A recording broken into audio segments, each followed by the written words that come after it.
Gold jacket, green jacket, who gives you? Hello, everyone, and welcome back to the Gold Jacket, Green Jacket podcast, episode number 64. My name is Christian Dragonetti, and I'm joined, as always, by my good friend and Australian PGA professional, Mr. Joel Mitchell. Jolie, mate, what's happening? Same old preparation now. After preparation the weeks stage. that everyone has been listening to and the updates we gave last week. We're now full steam ahead, really. Absolutely, so it's all full steam preparation, ahead. and the worst thing is it's going into winter. That's the only downfall. But That's the worst part about it all. otherwise, Ladies and gentlemen, old. if you've enjoyed the podcast up until now, you would have enjoyed thoroughly our complaining about the wet weather and the winter golf. Safe to say that for 2025, nothing's going to change. So no, it's not going to change at all. we look forward to the next 30 weeks of absolute misery. The good thing is the last 3 to 4 months has been pretty good and pretty tame, and with no rain and a lot of heat. So I said it today on the golf course with you guys. A couple weeks ago when we were playing, I went the early crow and I said, I reckon it's going to be a wet, miserable, cold winter. And literally the next 2 weeks was like 27, 29, or like end of April. It's like it's the 28th of April today. And I'm like, we've had maybe 2 days of rain since the start of the year. It doesn't start rain until sort of even midwinter. Like winter starts what? May, June. Yeah. Really? End of May, like 4 weeks Really? we probably got of autumn, Yeah. and then it'll start sort of turning, I think. But, Yeah. Oh, well. Anyway. But no, we haven't had much rain. So the rain that we copped over the weekend was awesome. was nice. It was awesome. It was nice to get some. The golf courses are dying for it. They are. Let's get through recent rounds because we've got a little bit on today, Jolly. We've got a bit of a topic that we thought of amongst the two of us. Hang on. You. I did, yeah. Thank you. I was going to say if you're taking credit for this. Anyway. Anyway, recent rounds. We actually played today. We did. The We got time out- recording was the 28th. 28th, so it's Monday. And we actually got out to Heidelberg today, which was nice. Another day off for me as per standard. That's it. So unfortunately, due to some tree removal works and stuff at the club, there was a few holes out of play. So we only It's played not just some tree removal. It's It's like it's a old- complete complete renovation. It's a pretty much a whole renovation without touching the actual vitals of the golf course, i.e., fairways, greens, and tee boxes. Of It's course. a whole it looks. I've seen a lot of that golf course, and I've been there many times as when I was a member there for a bit, but it was actually They're doing it was a both lot. it was a good thing. It's a very good thing, but it's also I'm a bit bummed out that we only got to play a certain amount of holes, and there was a tiny bit of things in place, and the visual right now. Obviously is just the build up to it. It's at its probably worst you'll see it really Correct. because it's all the clearances and there's just shit everywhere really. There's But- tire tracks everywhere. but and that's not in even the off, the good thing is it's not in the playable areas really. The- But otherwise it's good to see. The club's actually doing a really good job of it so far. They're doing all the works midweek, so it's not affecting weekend play. So unfortunately for those guys who are only getting out midweek, they're playing less holes, which, sucks. Like we played 15 today. We played 15 holes yeah, today. 9, 10, 11 were out. So. And it's sheer logistics. Like they're not doing all the works on those holes. They're doing some. Yeah. It's just that, trucks are taking logs and, trunks of trees up, through those areas. And it's more just safety than anything else. Yeah, exactly. So, but no, the club's doing a great job and I'm really looking forward to seeing what it turns out to be. But because of that, those holes that we missed out, yeah.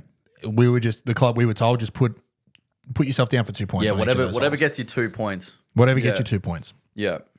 And so, aside from those 3 holes, I actually played pretty well. Played great golf. You played great golf. It was good. With those 3 holes added, I finished with 37 points, Yes. which playing off 4 is what, 3 over? Yeah. 3 over. Yeah. Yeah. And one of those was a over double. I had a double bogey on 17, which was a Yeah. bit unfortunate. It was Hit it in the piss and yeah, couldn't it get was up late in and the down. round. Yeah, it was late in the round. But I was also I wonder where this will take him internally. Like whether you make birdie or quadruple bogey on the next hole, it didn't Yeah. matter. I'm like, I wonder where this takes him mentally. And as you've sort of tapped in for 5, I think it was, you're like, made a mess of that. It's all you had. It's all you had. I showed a bit of frustration on the tee box after hitting the first ball in the piss. You almost missed the golf ball, which is all well and good, but it was just it was something But you're right. an older drags would have, or previous drags would have thrown the dummies, thrown the toys out of the It was car. literally a round over. An older version of myself would have been, it's round over. And all you did was bah. Yeah, and just what do you do? Like, I've tried so hard in the last, and Mitch and Michael will back me up in this. I've tried so hard in the last 6 months just to really not let those blowouts get to me. You know, and in the last sort of 2 weeks during the Easter and Anzac period, I've played so much golf and played a lot of great golf. I think in the 9 rounds I've played in the last 2 weeks, I've beaten my handicap 5 times. Yeah, that's better. That's My twice handicap's as good gone as from like percentage on GolfLink, according to literally based on stats. It's according to GolfLink, the average golfer will play to their handicap or beat it 4 out of the 20 times. yeah.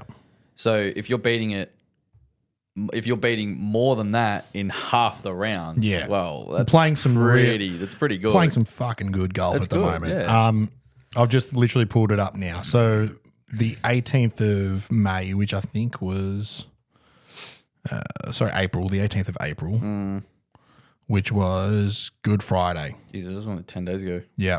Well, Good Friday was the first. That was 6 rounds ago. And since then, the last, I played on Thursday the 10th, which was an RDO. I had 40 points. And since then, I've had It's been good. You've come down heaps. Like my handicap's come down from 6.5 to 4.5. Yeah. Okay. So 2 shots in the span of, let's say, 4 weeks. Yeah, correct.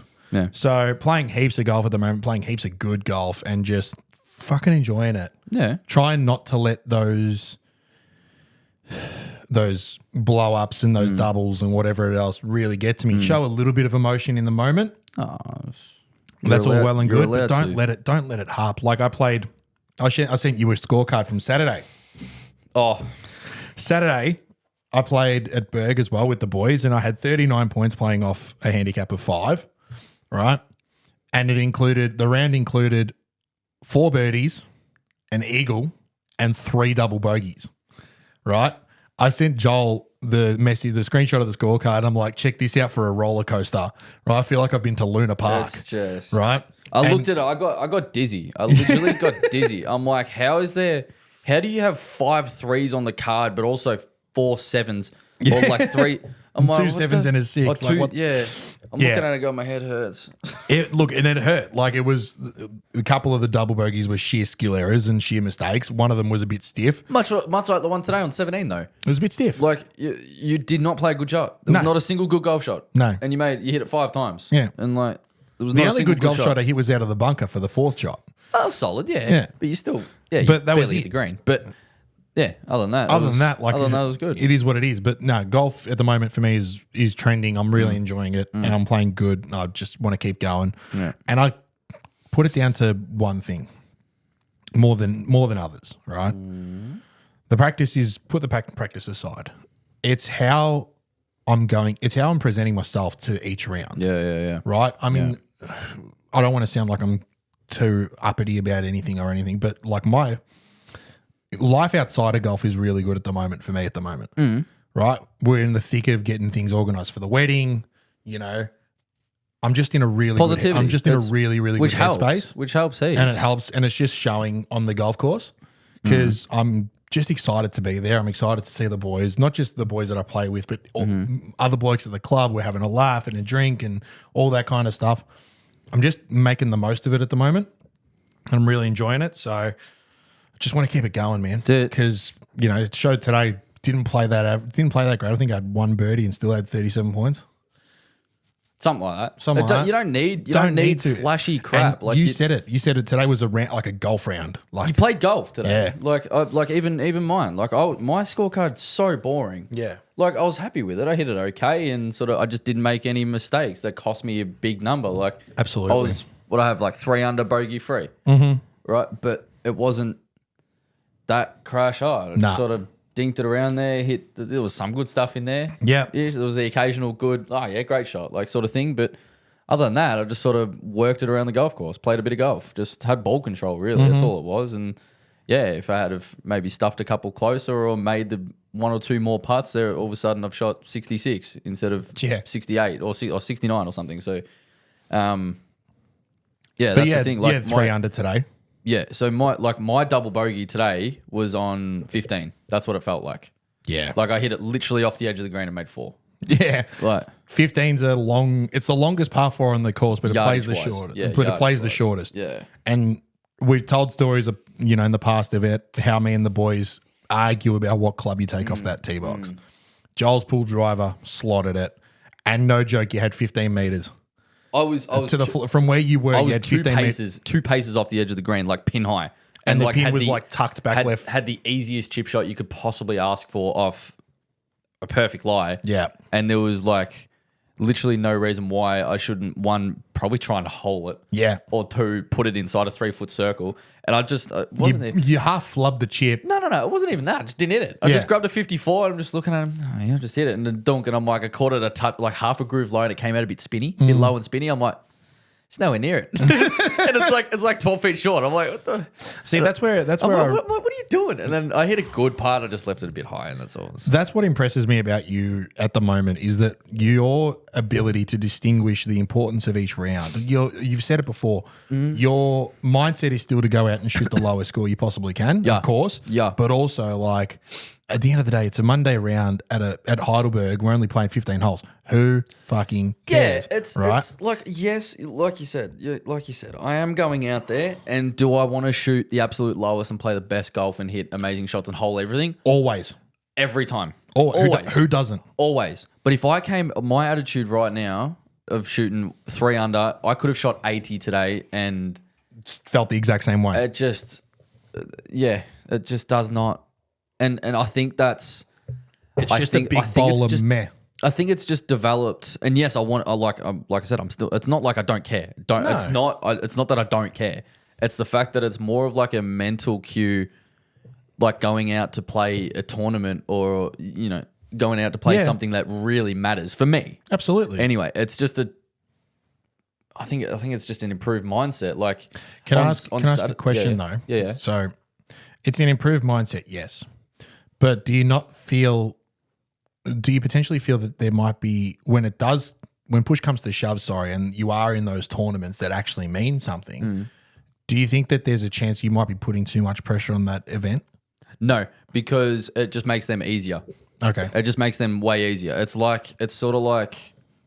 No, but like if you're so nonchalant and so like airy fairy about these Monday rounds and Thursday rounds and Saturday rounds at Rosanna or Heidelberg, wherever, when you rock up to the National or to Heritage Classic, whatever it might be, do you not think, oh, fuck, this means something? Like, let's go? Oh, I know it does. I know it does, Like, but does it's that not more or put less more pressure on yourself. It's more or less myself and Marcus, because we've been working so much on making the bad better or the Yes. bad golf good. Yes. It's more riding on the fact that if I get up there and I start striping it and putts are going in, Yep. great. I just ride it. We just ride with it.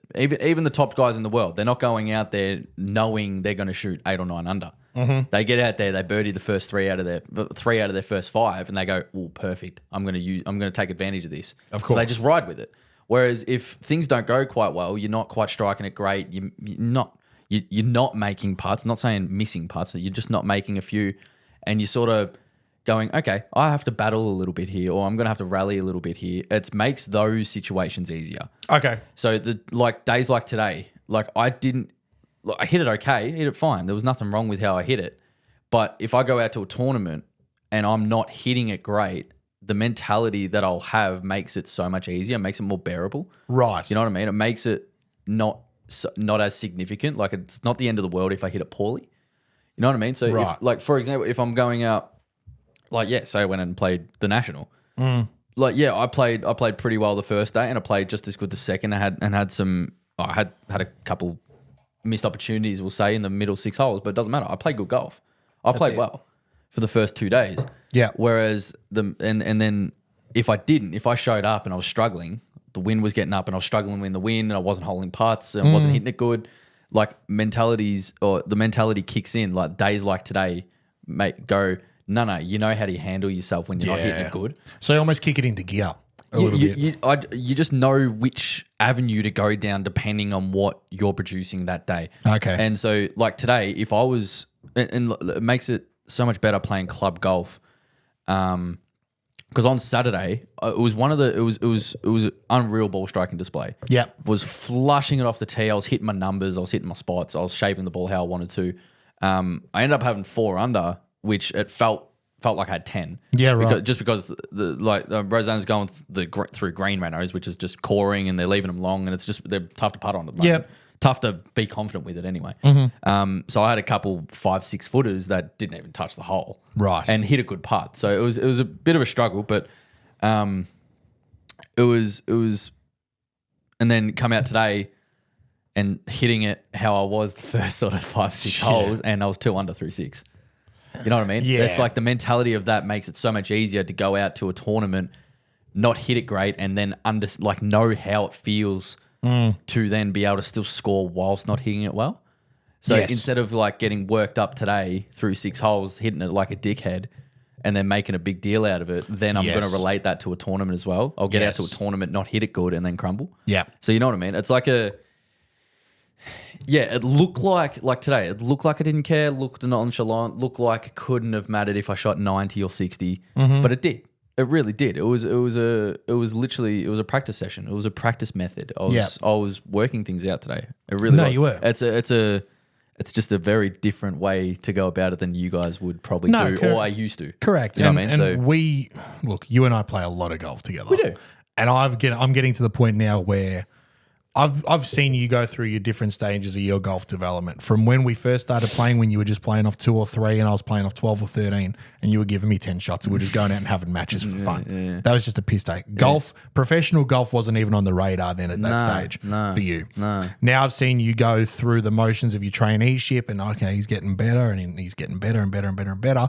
And all of a sudden, you're having a crack. Yeah. So now when we play, I can tell early, maybe 2 or 3 holes in, whether or not you are going to go super low, and you're in the mood, or just cruise it, or you're just going to cruise it, cruise it 2 and or 3 under or something. Today, as soon as I said to you, we're playing 15 holes, I knew straight away you're just going to cruise it. Yeah. Right, and that's nothing against you or the course or anything like that. It's just that I know that you're just here because we were playing with SGM as well. I'm here. Right? I'm here to make sure another member, things Adam, are in the right position and things feel right. And like I said, if things feel good and they feel right over the ball, and today for you felt like it was just a range session, but out on the course.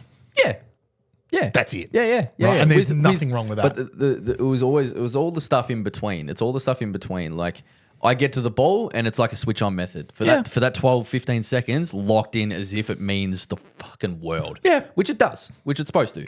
And then the second I hit the ball, oh yeah, pretty good, righto. And then check my phone or talk to you or give SGM shit for flumming it or something like that. And we're just having a laugh. And then I'll line up the putt, or I'm locked in again. Like it's like a. It's just how it is. Anyway, but no, that's good. It's good. It's good that things are trending in the right direction. Speaking of the development. Oh my god, SGM. No. Oh my god, dude. He's a different person. Dude. He's a different, and you play with him each week. You've actually seen the development, but it's kind of like owning a pet. You know how you get a puppy, or in my case, just recently. This is the perfect way. I know where you're going with this. You know the exactly perfect way to put this. This is the best analogy, right? I just recently, about 8 weeks ago, about 2 months ago, myself and Brett, my partnership, we got a kitten. Yeah, we got a little kitten, little fluffy psycho, right? And it's like you look at him, you're like, oh, so small. And then 3 weeks, you go, oh, you're growing a little bit. And then you blink, and now they're a cat. Yeah, and you're like, hang on a sec. Yeah. I've been with you this entire time. Yeah. And we've seen this, but you've just gone from this big to this big, and now you're looking at me like you own the joint. It's like, no. Which is exactly the example you were trying to make with SGM. We've gone from, okay, yeah, he gets it around the golf course. Oh, yeah, there's some potential there. And then he's playing shots today. I'm like, wait a second. The one that sticks out for me, and it's like, I'll get to it in a second, but it's like when we took Reg to puppy school, right? Yeah. All of a sudden, you go to puppy school the first week, he doesn't know how to sit, shake hands, roll over, nothing. And then like you said, you blink, and he's this properly obedient dog. He's a dog who knows all the tricks in the book. Yeah, and just we're out in public walking on the street, and he's doing everything you need him to do. Yeah. And I'm just like, where'd you learn this? Yeah. Right? Because I didn't teach her, right? And then, like, the example I'll give today with SGM was on 12. Yeah, it was awesome. Right? Yeah. You and I both pumped drivers straight up the guts. We're 5 meters away from each other. It was really good. Yeah. SGM flares one out right. He's been battling driver. Fair enough. Then hits his second shot, hits a tree, kicks out onto the fairway. Doesn't go more than 3 meters forward. Yeah. Right? He got super unlucky. He would have had 130. 130, 140 even, Something right? like that. Yeah. And then like him and Adam, the other bloke we were playing with, who's a ripper, having a chat. And you and I have turned around and gone, fuck. I said the comment. I'm like, what are you waiting for? The green to clear? Yeah, Because they're yeah. just taking their time about it. Yeah. And then Michael shapes up to the ball.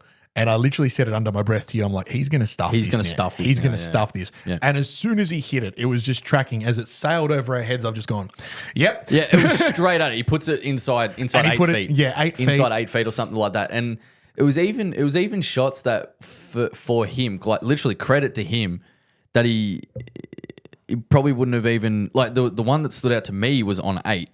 Was when he flared it right again, then punched out to, it was like that sort of 125. He said he had, or 115 or something. And he hits it inside that 12-foot range, makes the putt for par, right? And I'm just looking at him I'm like, who are you? Yeah, so different. Because 6 months ago, or even less. 6 months ago, it's a double bogey. 6 months ago, it would have been like, he's just like, please hit the green and please 2-putt. Yeah. So he's making 5 at best. And now with the development we've done together and he's sort of locked into and gained some confidence out of, he's now going, no. I've got a wedge in my hand. Let's not hit the green. Let's try and put this close. Yeah, absolutely. And he did. And then rolls in the putt. It's ridiculous. Like, what the? Who are you? And subconsciously, it's ridiculous how those improvements get made because I'm finding, and I don't want to be just taking the attention away from SGM and putting it back on myself, but I'm feeling the same sort of way. He's excelling at it probably at a better rate than I am because he spent more time doing it. But there are instances like even today on 8 as well, flare my driver right, get unlucky with my second shot, it gets halfway up the hill and comes rolls back. And all of a sudden I've got wedge on my hand going, all right, well, we can still score here. Yeah, let's make par. I didn't hit it great and 2-putted for 5, but I'm like, all right, 5 for 2. 5 was Copy bogey. Worst score you Mitch Cooper, make bogey at worst. That's it. Right? Exactly. But even still, the mindset changes to like, nah, I've got pitching wedge less, or I've got 8 iron. Like, psh, let's go score. Let's attack, yeah. Let's go score. I've got a clear shot. So it's just night and day. Absolutely. And credit to him, he's doing really well. Right. So speaking of development, when you just mentioned earlier, yes, you did say something on the phone to me the other day, and you're like, hey, quick one. And you actually asking the genuine question, then you flipped it onto a pod topic. Yes. And you're asking me, what year, do you remember what year I've told you that I started at Heidelberg? And I'm like, I don't know. Yeah. I got no idea. So what you did, long story short, you got me to develop, or you developed the list, and then you got me to gather some information about the year that we joined our, let's say, home club or first club. Yeah. Like proper club. Yeah. So like a momentous part of your golfing journey, Yeah. right? So the thing was, I'm denard about when I get my dates mixed up all the time about when I actually joined Berg. So I spoke to Joel about it and I said, oi, do you remember when you joined Huntingdale? Right? What year was it? And you said, around 2013. I said, right, let's do this. And this is the topic for today. Let's have a look back at those years. So I joined Heidelberg in 2018. You joined Huntingdale in 2013. Let's take each of those years, look at them in depth as to what happened in the world of golf in that year. Yeah, both in personally that world and professionally. Yeah, exactly. Right? So we're going to go through each year now and just kind of look at like a bit of a trip down memory lane. Yeah, sort of right? Back to the Future. Back to the future type thing, right? And that's kind of where we might even call it that. And it's not like, for us it feels like a long time ago, but it's not really. Well, it's for 2018 is a while ago. It's 7 years ago. Which a lot can happen in 7 years. 2013 feels like a different lifetime. It's 12 years ago. It's a different lifetime. So ago. the That's joke what it that we feels made, like for me. and again, people might be wondering, obviously Joel and I met at the golf club at Heidelberg, and there is a bit of an age gap between the two of us. So when you joined Huntingdale, how old were you? I was 11. Yeah, I was sitting year 12 exams That's disgusting. in 2013. I wasn't even in high school yet. Correct. Oh, no, it would have been that year. Yeah, correct. Oh, no. So 2013. No, I was finishing high school, primary school that year, going into high school the next. Yeah, there you go. So Or something. yeah. So I was walking into English exams and stuff. Jesus. Yeah. All horrible. right. So let's go through it. Do you want to do because I sent you a bit of a criteria. Yeah. Let's go each criteria. We'll go each person. Yeah. So the criteria was who was the world number one. And, Yes. and I've got actually where their placement is now. Oh, cool. So who was the world number one and what are they now? Okay, I don't have that. And then the equipment release, just a couple of notable ones. I've only got a few things here. Yep. All the major winners from that year. And then our personal, the handicap, and then what was in the bag. Yeah. I'm not actually sure. These were the first things that came to my mind. I Yeah, don't that's actually cool. remember. That's fine. I know what my next set was. It's a long time ago. And I also didn't gain consciousness till I was about 19. So I don't. Before that, it's pretty. If you ask Raptor, he might argue that you still haven't. Yeah, still haven't. My frontal vortex hasn't developed yet. That's It won't it. until I'm 50. All right, so let's go through the first topic, which was like number one. Who was the world number one? So So I went online and I actually found a website that had a catalog of all the official golf rankings from like the last however long it's Yeah. been. I actually didn't scroll back through the drop box. I should have. Yeah, right. yeah. So I went to week 52, which is the last week of 2018, and I've got literally 1 to 300. really, I've got That's every pretty cool. single. You can see it here on my computer. I've got Don't every. read 'em out. I'm not going to, but I'll give you the top 5 All right, do it. and a couple of notable mentions. From first to fifth or fifth to first? Fifth. Oh, I'll go fifth to third. Fifth to first. To first. Yeah. Bryson DeChambeau was number 5 in the world in 2018. Okay. He ended 2017, the year before, 99th. Whoa. Yeah, that would have been his jump. Yeah, Yeah. that makes sense. Number 4 was Justin Thomas, Yep. and he stayed there he was number 3 the previous year. Yeah. Number 3 was Dustin Johnson. Yeah. Finished 2017 number 1. Oh, Number- I wonder why. Number 2 Yeah. was Justin Rose, Yep. and he was number 6 the year before. And number 1 player in the world at the end of 2018 was Brooks Koepka. Wow. Yeah. Right. And Yeah. we'll get into Brooks Koepka a little bit. So a couple of notable mentions. So Yeah. John Rahm was number 6. Rory McIlroy was number 8 in the world. Xander Schauffele was number 10. Tiger Woods was number 13. Jason Day was the highest Aussie at 14. And then Mark Leishman was ahead of Cam Smith. Leishman was in 20 and Cam Smith was 27. Wow. That's awesome. Yeah. So it's just weird to, and look, So here's a name for you. Just to re-clarify, this year was the year you joined Heidelberg, 2018. And that's so why this we is, picked this this is what's year. happened in the world of golf in that year. Correct. Yeah, right. Here's a name for you. Brant Snedeker, The Sneds. 50th in the world. That's cool. So like looking back, and when I first joined Heidelberg, I remember you might remember this, ladies and gents. There was a thing called the Golf Channel. And it was a streaming service. Golf TV it was called. I was gonna say, Not I'm the like- Golf Channel, Golf TV. And it was a streaming service that was 24/7 golf. And they had every PGA Tour event, every DP World Tour event, every friggin' everything. The only thing they didn't have was the majors. So if you had Yeah, Foxtel it makes and sense. Golf TV, you watched every shot that everyone ever hit. Yeah, okay. So I That's remember pretty cool. I would be playing PlayStation in my bedroom with Golf TV on in the background, watching every shot from every tournament. That's I sick. watched golf more than I watched anything else That's that year. sick. So all these names coming back, I'm like, I remember. Like Louis Oosthuizen, 25. Sergio Garcia, 24. Unreal. that's Just sick. a weird I spot. like it. Go on, give me a couple from 2013. I joined Huntingdale, in August 2013. And world number 1 in 2013 was the one and only Tiger Woods. Yep.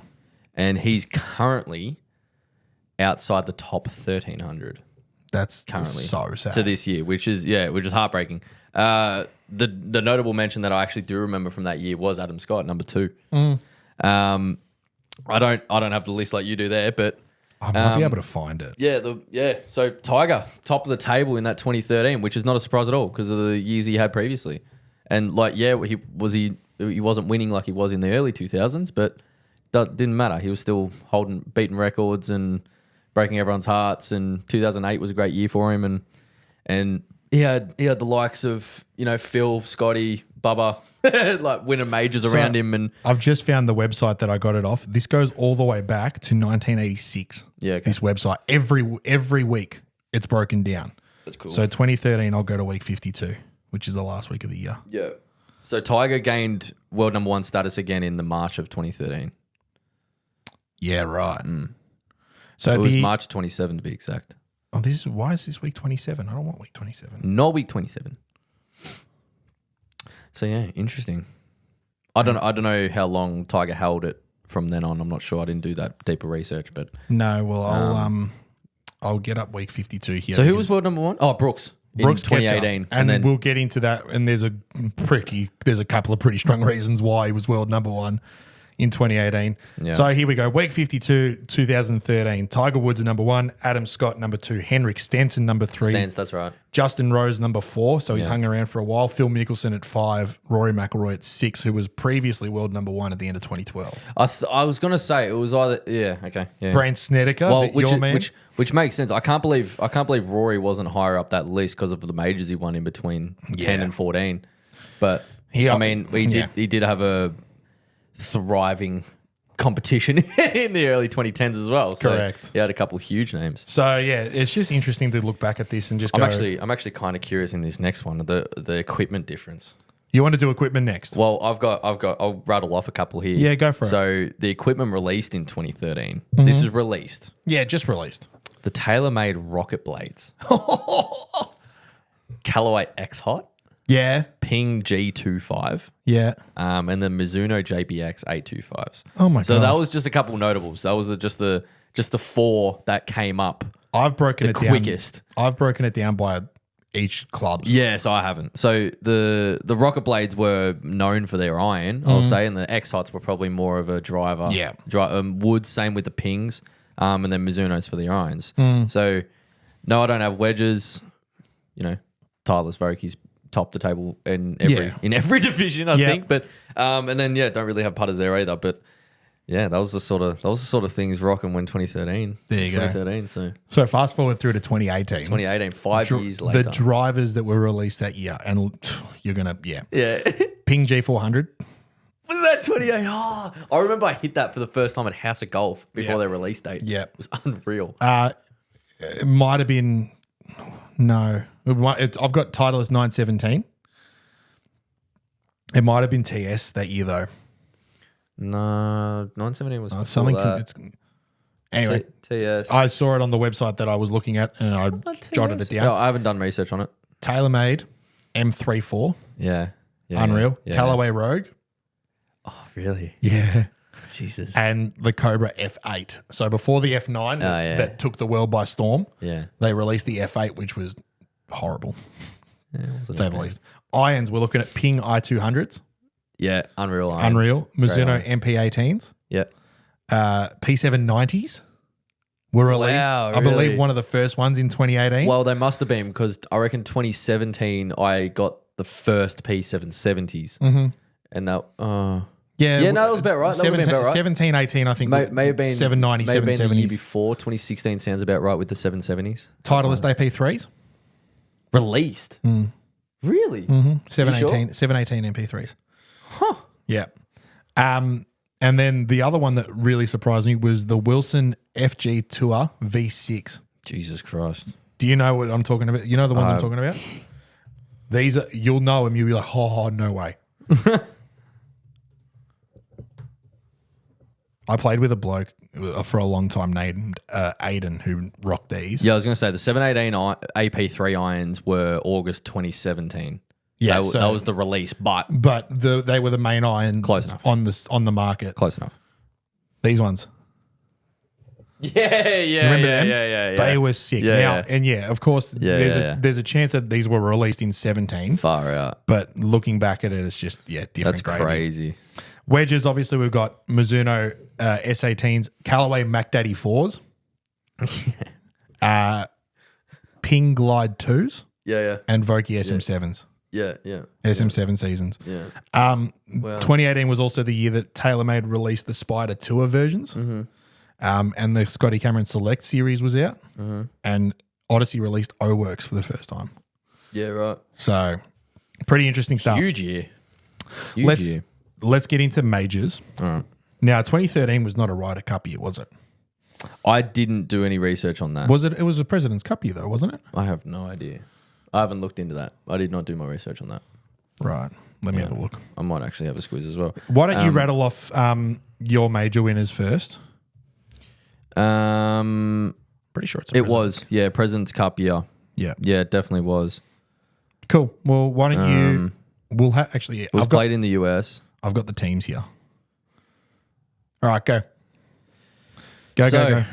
Major winners in 2013. If you don't know this, you've got Spoiler rocks. alert. You've got rocks in your head. Adam Scott winning the Masters. Yes. At Augusta National. Which was probably one of the best Masters. I reckon it's top 5 Masters wins all time, or one. It's definitely top 10. Yeah. So very, very iconic. There's a first little and only bias in there, but anyway. of course there is, but first and only Aussie so far to do it. Mm-hmm. Justin Rose winning the US Open at Merion on the East Course. So that probably explains why he was top 5 in the world. Phil the Thrill, Phil Mickelson winning the British Open at Muirfield. Interesting. Yeah. So that, and then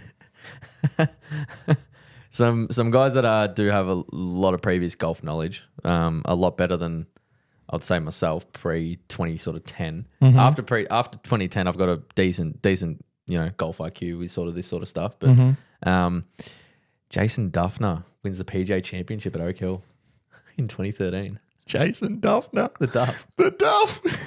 Jason Duffner. How good's that? That's so good. That was the year he won it. That's so good. That's unreal. I need to find out where.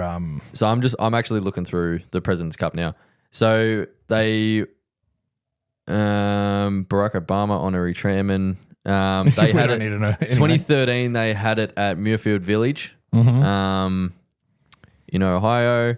Freddie Couples and Nick Price were the captains. Yeah. For captain's duties for the US team, and the international team. In the end, it was the US team's cup to keep after a decisive 18.5, 15.5. So the US won the President's Cup in 2013, which I reckon there's a lot of. I reckon I've seen a lot of YouTube stuff about that. Yeah, right. Regarding the President's Cup, I've seen a lot of Tiger clips. I think in that year, from that President's Cup. Well, there you go. And then I'm trying to see. I don't think there was a Ryder Cup. No, there wouldn't have been. No, there wouldn't have been. It would have been the next year. Yeah. 2018 though was a Ryder Cup year. Obviously, very, very. Yeah, no, there wasn't. It was a Ryder Cup, yeah. this was like, for me being so not new into the sport because I played it for a long time, but new to the level that I was sort of sick year. It was a sick year, right? So we had great major victories. So we'll go through those first. So obviously Patrick Reed wins the Masters, right? Yeah. Brooks Koepka wins the PGA at Bellerive, which is actually the last tournament of the year because this was before they flipped the order around. So he won the US Open as well at Shinnecock Hills. And then Francesco Molinari wins the Open at Carnoustie. Yeah. Right? Yeah. So that is 4 awesome majors, despite the fact that Patrick Reed won the Masters, right? Which, say what you want about that. But 4 awesome majors. And then all of a sudden I find out about this little tournament called the Ryder Cup, which I had no idea about, right? Yeah, shout out again to Dave Hudson, who goes, "Oh, you coming around to my place tonight? Watch Ryder Cup?" I'm like, "What's that?" Seriously, I had no idea. It's the Super Bowl of right? golf. Correct. And so I got an absolute awakening and absolute, education session. Different in it. To watch this. I'm saying it now. It's the best tournament in. I've actually golf. just done a quick bit of research. I've got the teams. I've got the teams here too. Have you got the teams as well? I've got the teams here too. So I was going to say I've got that and that. Yeah, perfect. Yeah. Go for So it. What was the result? Do you want to read out the US and I'll read out Europe? Yeah. So the US team, read out the result first. The result. So Europe won 17.5 to 10.5 at Le Golf National in France, which was also the Olympic course. It was in the previous Olympics. So Spew and Luke's not here. He'd be like, "I played there. Yeah, of course he did. I lost 12 balls." No, sorry, Luke. But no, that's what he said. He goes, "I lost a lot of golf balls." Yeah, that's it. But it's unbelievable, that place. The US team, captained by Jim Furyk. We had Phil Mickelson, Tiger Woods, Bubba Watson, Webb Simpson, Tony Finau, Dustin Johnson, Ricky Fowler, Justin Thomas, Jordan Spieth, Patrick Reed, Brooks Koepka, and Bryson DeChambeau. How's that for a team? That's a stacked team. So the European, and then they got pantsed. By a European team captained by Thomas Bjorn, consisting of Francesco Molinari, Justin Rose, Tyrrell Hatton, Tommy Fleetwood, John Rahm, Rory McIlroy, Alex Noren, Thorbjorn Olesen, Paul Casey, Sergio Garcia, Ian Poulter, and Hendrik Stenson. And they got smoked. US right? Got pants. Now, funny that Tyrrell Hatton, Tommy Fleetwood, John Rahm, Alex Noren, and Thorbjorn Olesen were all rookies that year. Really? First Ryder Cup. Okay. First Ryder Cup. Ryder Cup debut. Yeah. right? Where so are they? but I remember sitting up How's that for a all list? hours of the night Yeah. because I had no idea what the tournament was. I had no idea what foursomes was. I had no idea I had no fucking clue. Yeah. Like I've said before, if it wasn't Stableford off the Blues on a Saturday, I wasn't fucking interested, right? I had no clue. I was so fresh into it. So I'm all of a sudden getting this education. And then for the next 6 months, I was just watching old Ryder See, Cups. I think the difference about our joining years is that joining Heidelberg was literally new to golf. Yeah. Period. Yeah. Where I like To that level. Yeah, to that extent anyway, Yeah. in terms of like external to Heidelberg. Before joining Berg, I would never have sat down and watched the tournament. Yeah, Why would I watch that? Yeah, exactly. You Footy's didn't- on. Yeah, footy's on. Yeah, You know the what I footy mean? and the F1s are on. Correct. So, and then whereas in 2013, yeah, I was very young, You but were, I you were consumed by it. was still in the world. Yeah. You know, I was still in that world. Yeah. Unbelievable. That's incredible. Unbelievable. That's awesome.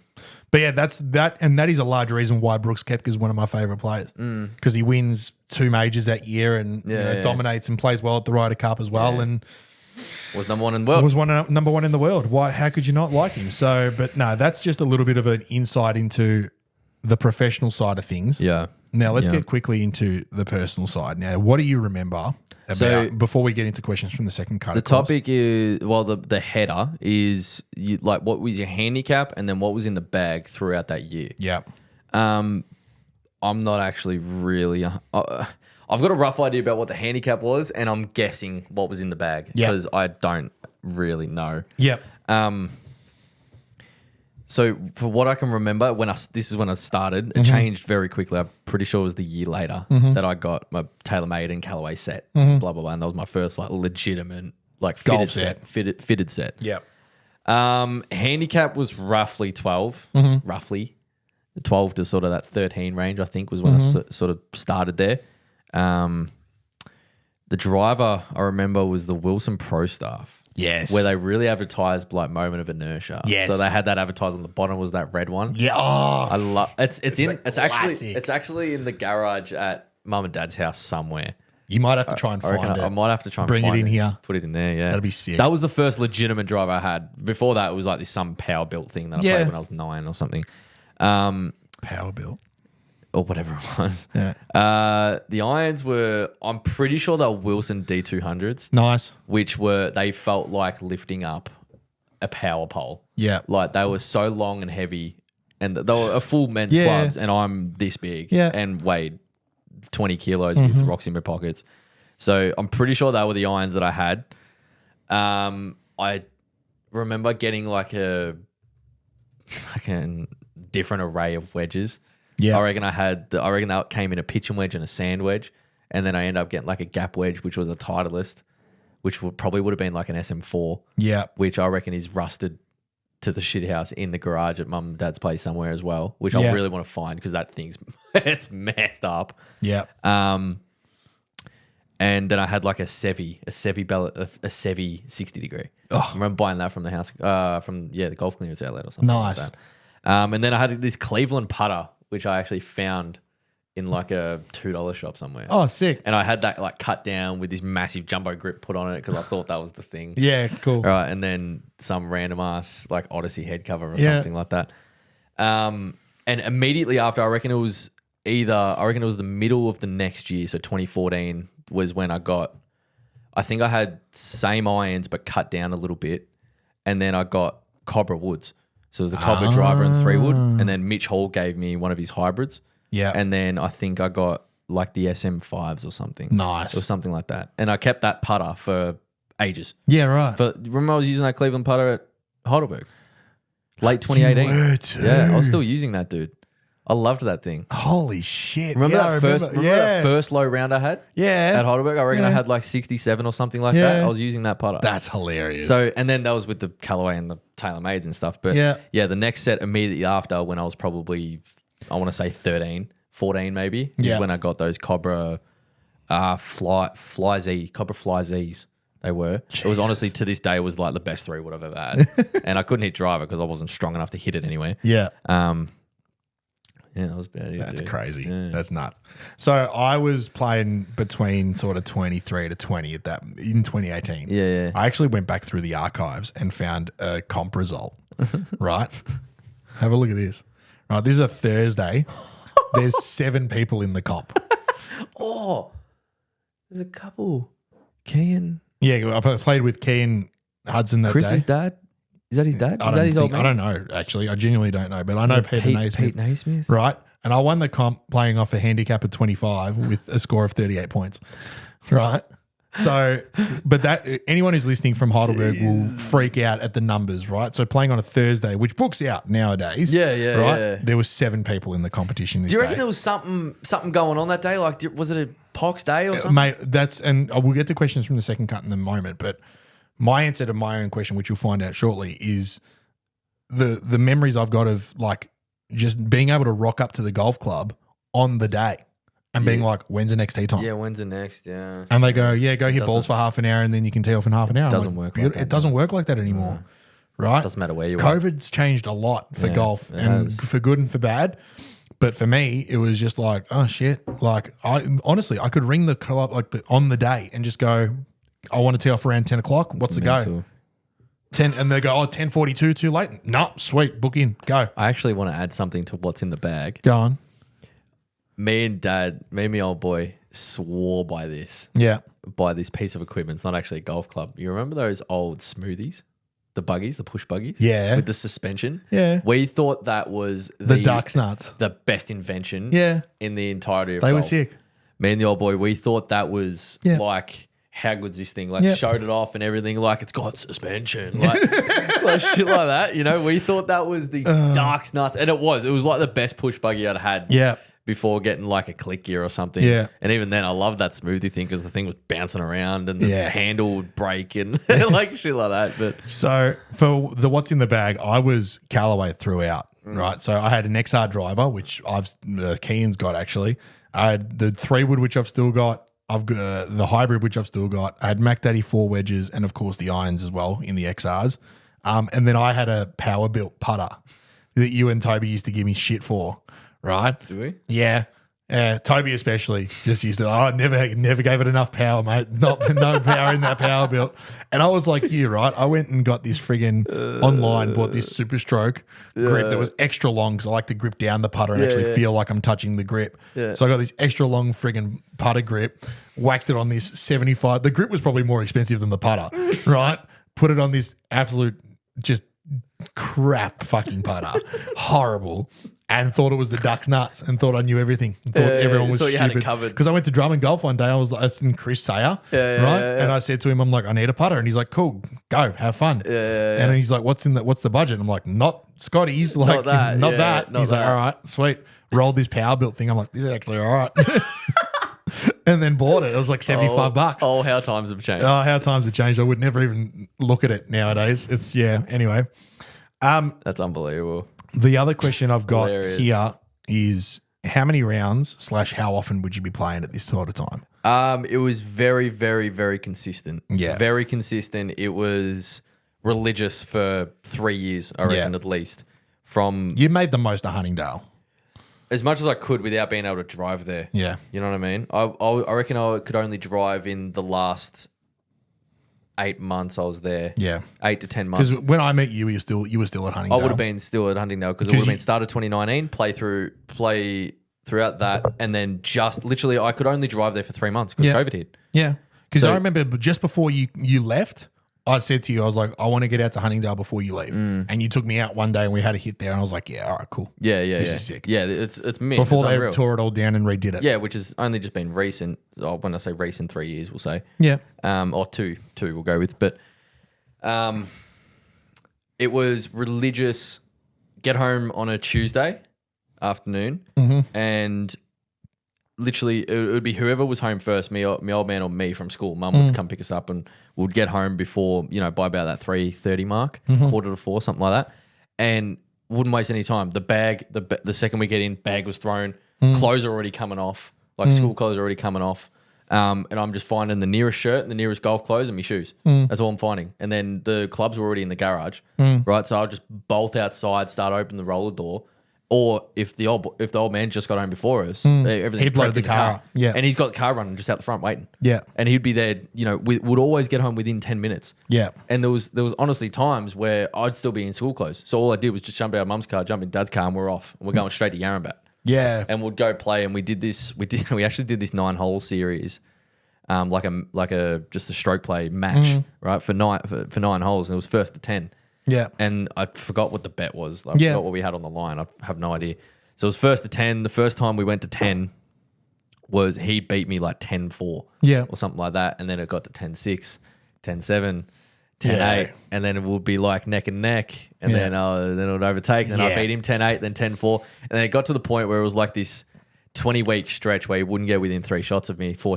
Or within, around there, 2 to 3 shots sort of thing. And he's like, no, fuck yeah. He's like, nah, I've had enough. I've had enough. And then it'll be every Saturday morning. Yeah. Every Saturday morning for 4 years, I reckon. See, it was much the same for me at Heidelberg. It was Sundays because I was still playing soccer and coaching soccer and stuff. So I was trying more Sunday afternoons than anything. And even Saturday afternoons. It was just pumping it. And I was a uni student at the time. So after uni, before uni, going out, play holes, play around, practice, driving range. Fuck me, did I spend money at the driving range?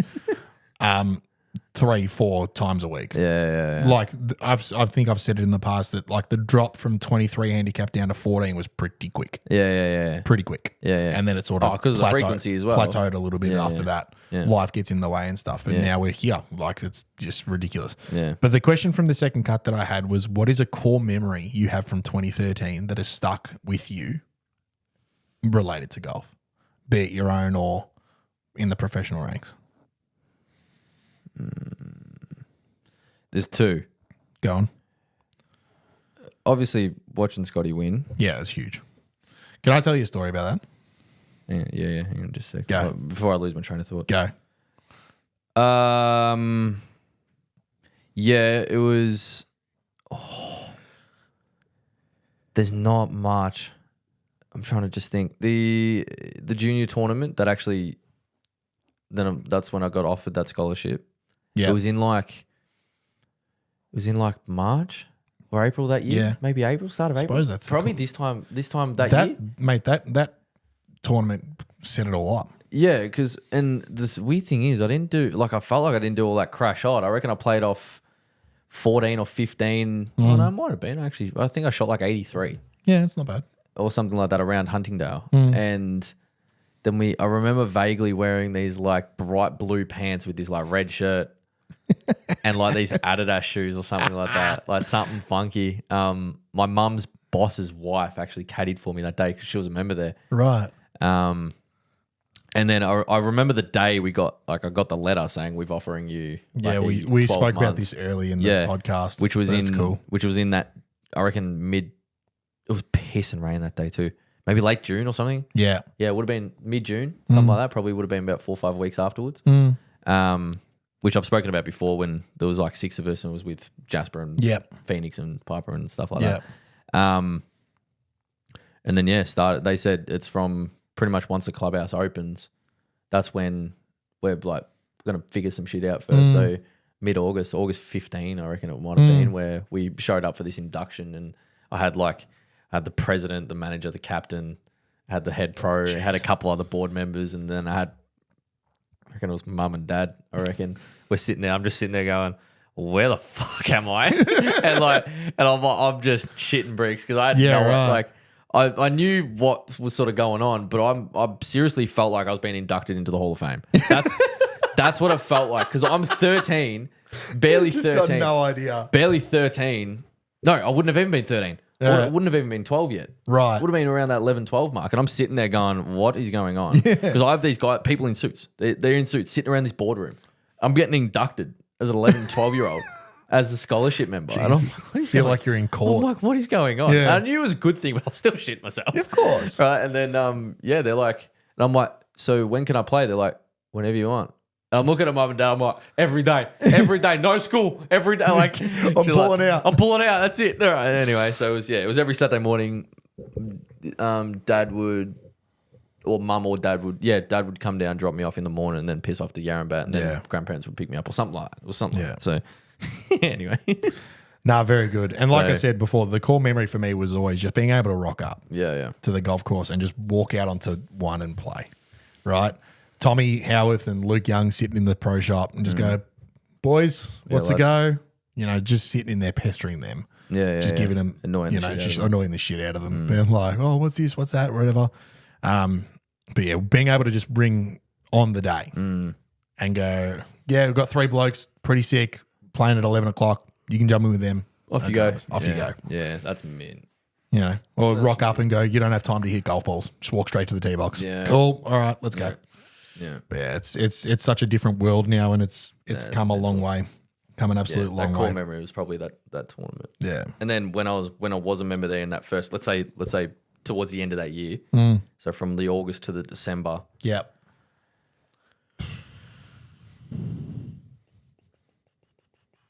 oh, I know what it was. Probably my hole in one near miss, Oh shit. like the closest hole in one scare I'd ever had.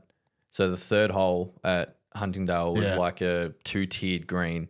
It wasn't long. From the tippy tops, it was probably like 170. Yeah. 175. But for an maybe. 11-year-old kid, it's But we didn't play tippy tops. So it was like from the white tees or the blue tees, it was probably that sort of anywhere from 135 to 150, depending on where the pin was, whether it was down the bottom or up the top.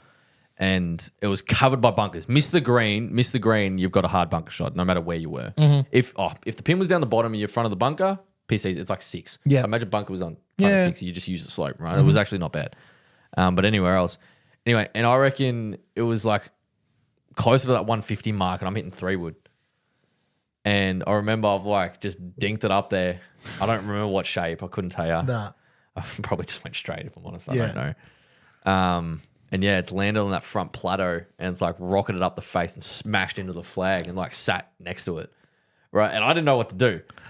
Like I thought I went in, so I blacked out. Like I just, and I'm like, I'm so short and like I can't see anything and I didn't know what was going on. I just knew it hit the green. I was just stoked it hit the fucking green. I don't think I'd ever hit the green before. Right. And then whoever I was playing with going, oh, it almost went in. I'm like, what the fuck is going on? Like I'm just spinning out and tapping for birdie. Right. And then I just talked to Dad. Well, I think I talked to Papa about it. Yeah. But like the 40 minutes home. Yeah, All I right. talked about was that hole or that shot or something That's like that. sick. Yeah, after that, it was just a bunch of other crap. But yeah, that's probably the standout from when I first started there. That's sick. Yeah, it would have been like 12. That's awesome. Have you got a question from the second cut? Yeah. Go for it. Hang on.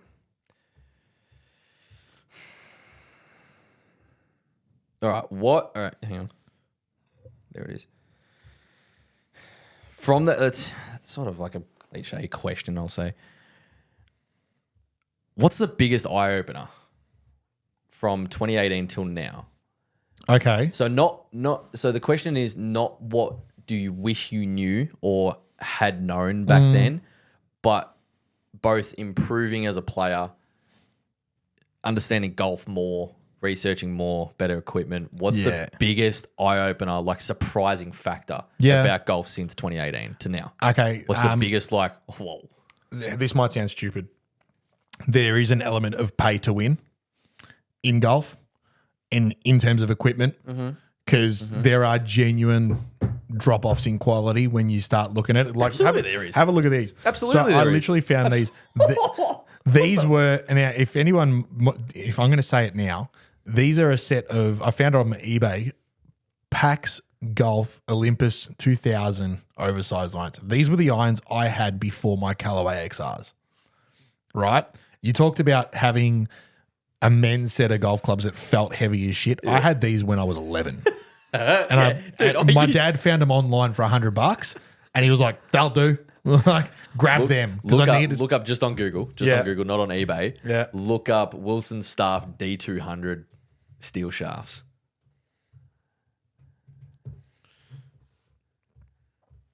So just look up the images, and they would have been.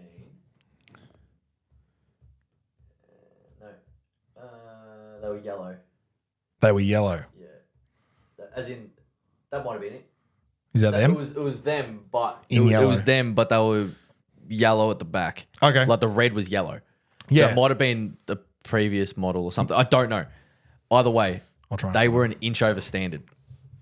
That's them. That's them. There you go. Yeah. I use them at 11. Yeah. So It's steel shafts, dude. yeah. Absolutely. And what the- so the thing about these irons was it wasn't just the irons. This came with driver 3-wood, 5-wood sand wedge, and the driver 3-wood, 5-wood had steel shafts in them. These are old, yeah. right? My Yeah. old man found them at some secondhand golf shop for $100, and he's just like, "They'll do." There you go. There you Hit go. them. Right? Have them. Happy birthday, kid. And I'm like, hang on a second. What the fuck? Right?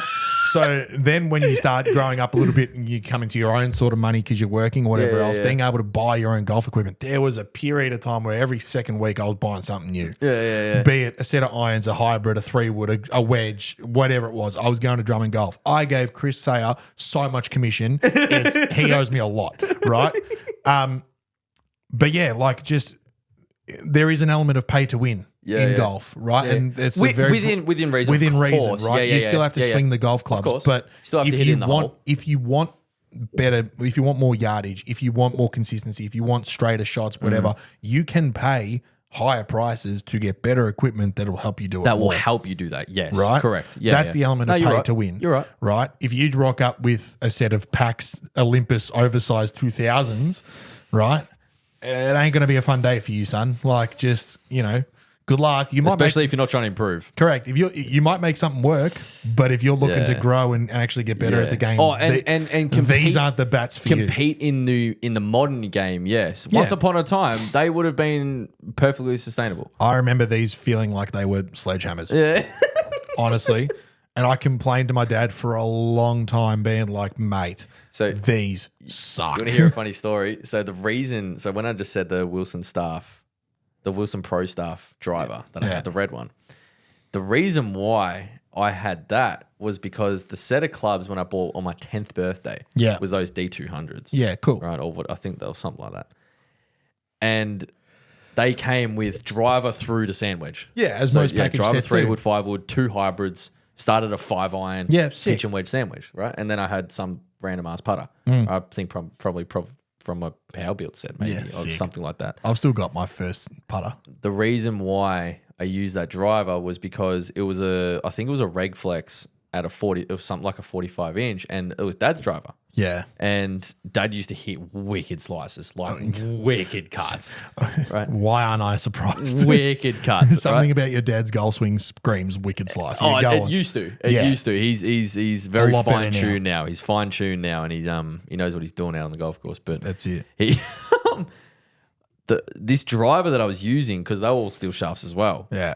Actually, the driver wasn't. I lie. Everything else was 3-wood hybrids. Everything. The hybrids I literally put in the bin the week later because I couldn't even get it off the ground. Right. I could not hit the ball. Right, so I put them in the bin. Yeah. But this driver was heavy, very heavy for me, and so I'll try and hit this thing. I'm dinking it out there, fucking 120, 140 meters, and I'd come home after playing even just 9 holes, and my neck is hurting, like everything's sore. Yeah. Because I'm using so much effort and I'm so small and not I wasn't strong because I'm fucking 11 years old. Yeah, of course. And 10 or 11 years old. So eventually it got to, after probably maybe a month, the old boy said, "Oh, try hit this thing," because it was so much lighter. Yeah. Because this thing was just It was a driver. It was huge. Yeah. And so I swung this thing. I'm like, this feels amazing. And I hit it okay. I hit it better. And so Dad didn't care much for golf as Yep. much as he does now. So he just swapped it out. Yep. And we're still playing at Yarrambat, dinking it around. Dad's off 12 or something. Maybe, around there. Around that 12, 13 mark. And I was starting to catch him Yep. slowly. Surely I was like 15, 16, getting down slowly. And yeah, so that was the reason why I had that driver. The other thing, you talk about core memories, and this is even before I joined at Heidelberg, but my dad worked with a bloke called Paul, who was very much into his golf and still is, right? I keep in touch with Paul every now and again.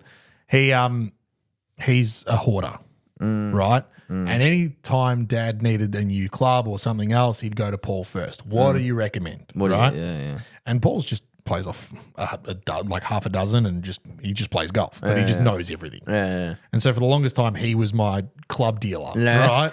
So Dad goes, "All right, I got to get Christian a new driver. This Pax thing is no good. Like, let's get him something new." And then I ended up with a TaylorMade burner, right, with this, reg flex shaft in it, and all of a sudden I'm smoking it, right? It was all I wanted to hit, right? Yeah. And then Dad goes, "Oh, bugger this. If it's that good for you, it'll be that good for me. I'll fucking buy one too." So he bought one. And so for a while, we were rocking the same driver and he's trying to keep up with me. I'm like, sit down, buddy. Like, relax, yeah. But it's just, pay to win for me was the big thing. And understanding that golf's supposed to be fun. Yeah. Like I learned a lot of lessons playing with Dave Hudson. Well said, Learn a lot of lessons playing with Dave Hudson, and you know about taking your medicine and chipping out sideways and just copping it when you hit it in the shit. Because especially when I first joined at Heidelberg, the right hand side of one was all pine trees. Lost ball. It was gone. Like Lost ball. if you hit a slice, which I did, right? Reload. You're hitting provies off the first hole. Yeah. Right. Now it's open. It's a paddock. Do whatever you want. It's Now a second. all four of us today hit it right, and None of us. We all made four. yeah, we all went right. Yeah. So, I learned a lot of lessons playing with Dave Hudson about how to maneuver myself around the golf course. And the one thing he taught me early on, because I would get pissy because I would try and keep up with him playing off half a dozen when I'm playing off 25. And I'd get pissy at that. And he goes, "Hey, that's not, No. You're not competing against me. It's different. You're competing against yourself. Yeah, Go correct. play to your handicap." And he goes, "And at the end of the day, this is supposed to be fun. Yeah. It's supposed This is supposed to be fun. Yeah. You're supposed to enjoy yourself." Yeah. And it's a thing I keep So telling myself true. time and time So again, true. even now. And that's probably a large reason as to why my, cracking it phase is gone, because it's just like, this is supposed to be fun. You're supposed to enjoy it. It's supposed, Supposed to to be a enjoy release. it. It's a release, number one, but also I pay money to be here. Yeah, exactly. Why come here grumpy? Correct. Or leave grumpy? I don't, and also I say this a lot to a lot of players. I don't play enough to hate it. Yeah, correct. Yeah. You I need play to- plenty, but I play not, plenty, but I don't play enough where I'm a 20-year veteran and I've done my time on tour and I made no money and I'm fucking depressed. Nah, fuck and you that. hate golf. Yeah. Yeah. Like I love this sport. I'll play this sport for the almost- rest of my life, and I need to remember that I need to enjoy it. That's actually just put something in my mind now. It's like this relates to what we first discussed earlier when you said that I'm coming out today, especially in I could have hit a shank and gone, oh, whoops. Yeah. That sort of thing. That probably backs on sometimes the mental strain and even the physical strain of going out and playing something of the likes of a tour event or or Q school for that matter. It is fun to an extent, but that's not how you think of it. No, I'm not going. it's work. I'm not in the middle of the 12th fairway going, how fun is this? Yeah. Like there is an aspect of going, I wouldn't do it if I didn't love it. You know what I mean? But that's not fun, dude. No one. I don't think for anyone that hasn't experienced it, you have no idea. No, you know what I mean? It's like you truly don't. It's like, yeah, you could be on your 36 points through 16 holes on a Saturday, and you start to shit yourself into how much it means. You got no idea. No. But that's why today, like days like today, and even Saturday, it was just me and the old boy on Saturday playing as a two out at Rosanna, just cruising, best weather ever, and we're just cruising. Yeah. It was like, and today was so much fun. Yeah. And it's because We it had, has to be. we had a sick group. The weather was good. The golf was average, and we No, just the golf was solid enough. The but golf it was solid didn't- enough, and we just But we it took it was- for what it was. It was 15 holes. But it has to be. It has to be. If today wasn't fun, then it would be issues. of course, Because I have to see it as having fun today and Yeah. just enjoying it no matter what's going on. Yeah. Because of some of the mental strain that I will have to go through and have gone through. exactly right. know And what so I when you underperform to your expectations and stuff, the first thing I do in those situations is go, right, let's go talk to Michael. Let's go talk to Mitch. Let's go talk to the boys. What's going on in the footy? How's the family? All this kind of shit. Just change the change your mind. Change something. Right? Get back to what life is. And life is about socializing and enjoying yourself with your mates on the golf course. How fucking lucky are we to be able to do that? Because life could be so different. It genuinely could be so different. You could have a missus at home who goes, fuck you, you're not playing golf. You're not playing golf. Yeah, exactly. Get stuffed. Yeah. Absolutely. Every Saturday? Yeah. Really? Yeah. Fuck off. No where's, chance. Where's our weekend? Yeah, exactly. So boy. anything, but even the slightest change, it could be so different, and all of a sudden you don't have the luxuries you've got now. No, correct. So Correct. it's big perspective shit, but it's also just understanding that we're lucky. Yeah, lucky to facts. be in the position we're in. 100%. Golf's amazing. 100%. Golf's amazing. It pisses me off, but I love it. It's a stupid game. I say it all the time. She's a prick of a game. Oh. She's a prick of a game, but we love her and we keep coming It's the back. hardest game in the world. That's it. Jolly, I think that's an awesome spot to leave it, mate. Yeah. It's a really good one. I had a lot of fun with this episode, Yeah, that was and I kind of mentioned it to you on the golf course today. I think that what we might do, let us know a couple of years that you'd want to find out about. So we might do this in the future when we're running out of topics to do. We just go back in time and have a look at like a year. Pick a random year, Like a notable year. and we just do some research, same sort of topics about what was out, right, and try and find some fun facts about those Like years. 1986. Correct, or Might have been Jack. 2004, It might have been Jack, yeah. whatever it might be. Yeah. So let us know if you got any in particular you want to try and know about. Obviously, within reason, we're not going to be able to find out too much about 1917. So I don't know how much is available, but we'll see what we can do. But other than that, ladies and gentlemen, please head down into the description, hit the like and subscribe button. Please subscribe. It does us wonders you truly don't understand. But yes, please subscribe. Head over to Spotify, follow us over there. Also, let us know. I'm flirting with the idea of potentially uploading the podcast to Apple Podcasts. So if you have Apple devices and stuff and you'd prefer it on Apple Podcasts, reach out and let us know because it's something I can try and fix and do. What is that? Apple Podcasts, it's just another... This is just another platform. Another platform. Oh, right. Right, specifically for Apple. Right. I believe. I don't even know. I don't have Apple stuff. But let us know if you're interested in that. I might look into doing it. It's been on my mind for a little while. Yeah. But otherwise, head over to TikTok, Instagram, like and follow over there. Have a look at some previous videos as well, previous episodes as always. Potentially another guest coming soon. Yes. Potentially. That's going to be a good one. I hope so. It's going to be a good one. I hope so. Mate, ideally next week, that'd be ideal. We're still trying to figure out dates. Just get all the schedules to line up. So I'm not going to promise next week, but that's hopefully the aim. Yeah. If it's not, it'll be weeks following. Yeah, that's it. Other than that, hit them very, very well. Enjoy your golf. We'll see you next week. Cheers.